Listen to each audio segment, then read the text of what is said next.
அஸ்ஸலாமு அலைக்கும். Welcome to simple cooking. இன்றைக்கி நம்ம ரொம்பவே டேஸ்ட்டான வீடியோ மணக்கக்கூடிய பீஃப் மக்ரூனி தாங்க செய்ய போகிறோம். வாங்க எப்படி செய்யுதுன்னு பார்க்கலாம். நான் இப்போ 1/4 கிலோ மக்ரூனி எடுத்துக்கிட்டேங்க. இப்போ நம்ம அதை வேக வச்சுக்கலாம். தண்ணி ஊற்றி கூடவே 1/2 ஸ்பூன் உப்பு போட்டு வேக வச்சுக்கலாங்க.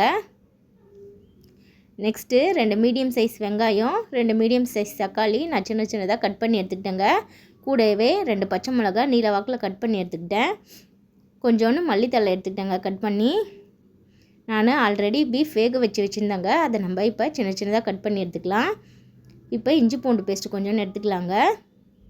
பாருங்கள், மக்ரூனி நல்லா வேகுது. இந்த டைமில் நல்லா வெந்துடுச்சா என்னன்னு செக் பண்ணிக்கலாம்.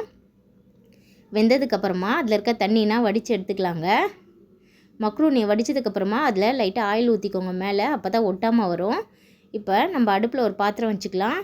பாத்திரம் காஞ்சதுக்கப்புறமா அதில் நம்ம ஆயில் ஊற்றிக்கலாங்க. 2 ஸ்பூன் ஆயில் ஊற்றிக்கிட்டேன். ஆயில் நல்லா காஞ்சதுக்கப்புறமா அதில் நம்ம கட் பண்ணி வச்சுருந்த வெங்காயத்தை போட்டு நல்லா வதக்கிக்கலாம். வெங்காயம் நல்லா வதங்கினதுக்கப்புறமா நம்ம அதில் 1 ஸ்பூன் இஞ்சி பூண்டு பேஸ்ட்டு போட்டுக்கலாங்க. இஞ்சி பூண்டு பேஸ்ட் போட்டு நல்லா வதக்கிக்கலாம். இஞ்சி பூண்டு பேஸ்ட் போட்டு வதக்கும் போது அடுப்பை வந்து மீடியம் ஃப்ளேமில் வச்சுக்கோங்க, ஏன்னா இஞ்சி பூண்டு பேஸ்ட் அடி பிடிக்கும். இப்போ நல்லா வதங்கினதுக்கப்புறமா நம்ம கட் பண்ணி வச்சுருந்த தக்காளியும் போட்டு நல்லா வதக்கிக்கலாம். கூடவே கீறி வச்சுருந்த பச்சை மிளகாவையும் அதில் போட்டுக்கலாங்க. எல்லாத்தையும் நல்லா வதக்கி விட்டுக்கலாம். இப்போ நம்ம கட் பண்ணி வச்சுருந்த பீஃப் அதில் போட்டுக்கலாங்க. பீஃப் போட்டு நல்லா ஒரு கிண்டி விட்டுக்கலாம்.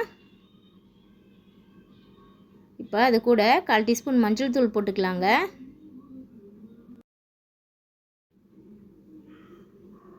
இப்போ கூடவே 1 டீஸ்பூன் கரம் மசாலா போட்டுக்கலாம். கரம் மசாலா போட்டு நல்லா வதக்கி விட்டுக்கலாங்க. எல்லாம் நல்லா வதங்கினதுக்கப்புறமா 1/4 டீஸ்பூன் மிளகாய் தூள் போட்டுக்கலாம். நான் தனி மிளகாய் தூள் தாங்க போட்டுக்கிட்டேன். 1/4 டீஸ்பூன் மிளகாய் தூள் போட்டு நல்லா வதக்கி விட்டுக்கலாங்க. நல்லா எல்லாத்தையும் பச்சை வாசனை போகிற அளவு அடுப்பை மீடியம் ஃப்ளேமில் வச்சு வதக்கி விட்டுக்கலாம். இப்போ நம்ம வேக வச்ச மக்ரூனி அதில் போட்டுக்கலாங்க. மக்ரூனி நல்லா போட்டு கிண்டி விட்டுக்கலாம். லைட்டாக கிண்டி விடுங்க, மக்ரூனி உடஞ்சிடும். இப்போ நல்லா கிண்டி விட்டுட்டு நம்ம இப்போ மக்ரூனிக்கு தேவையான அளவு உப்பு போட்டுக்கலாங்க. நான் ஆல்ரெடி உப்பு போட்டு வேக வச்சுருந்தேன். இப்போ லைட்டாக உப்பு போட்டுக்கலாம். தேவையான அளவு கொஞ்சமாக லைட்டாக தண்ணி ஊற்றிக்கலாங்க. தண்ணி ஊற்றி சும்மா ஒரு 5 நிமிஷம் வேக வச்சுக்கலாங்க. அப்போ தான் மசாலானா இறங்கும் மக்ரூனியில். நல்லா வெந்ததுக்கப்புறமா நம்ம கடைசியாக அரிஞ்சு வச்ச மல்லித்தலையை போட்டு இறக்கணுன்னா ரொம்பவே டேஸ்ட்டான வீடியோ மணக்கக்கூடிய பீஃப் மக்ரூனி ரெடிங்க. ட்ரை பண்ணி பாருங்கள், ரொம்பவே டேஸ்ட்டாக இருக்கும். இந்த வீடியோ உங்களுக்கு பிடிச்சிருந்தா மறக்காமல் லைக் பண்ணுங்கள், ஷேர் பண்ணுங்கள், கமெண்ட் பண்ணுங்கள். நம்மளுடைய சேனலை சப்ஸ்கிரைப் பண்ணுங்கள் ஃப்ரெண்ட்ஸ்.